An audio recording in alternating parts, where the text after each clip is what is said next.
Today's lesson is just starting, and teacher Jose Albeiro is explaining to his students how to make a home budget.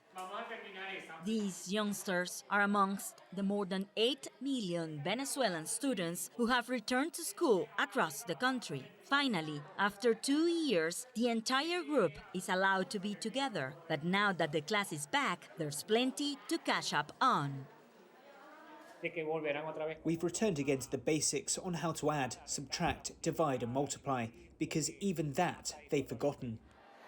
After 19 months of distant learning and semi-in-person classes, pupils are eager to come back. High school student Janely Sala says she's glad to meet her friends again, but most importantly, to have a direct contact with her teacher.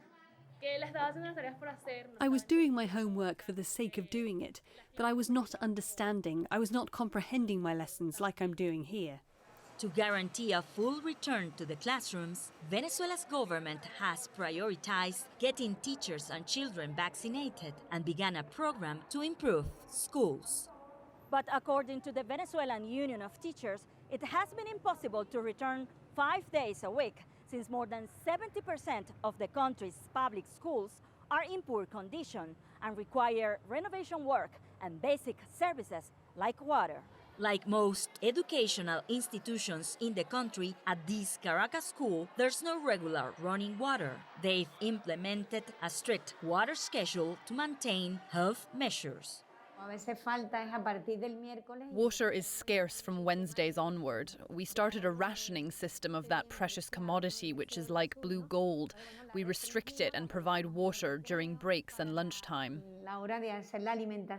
Parents like Jesus Blanco say having his 2 children back at school is a relief. Remote learning represented not only a challenge for many families without access to the internet, but also posed an additional economic burden. For many, it is an uphill battle to pay for internet service in this low-income neighborhood. We used to get student activities using our cell phones on WhatsApp, and eventually it was a lot of money for many who didn't have enough to pay for the cell phone bill.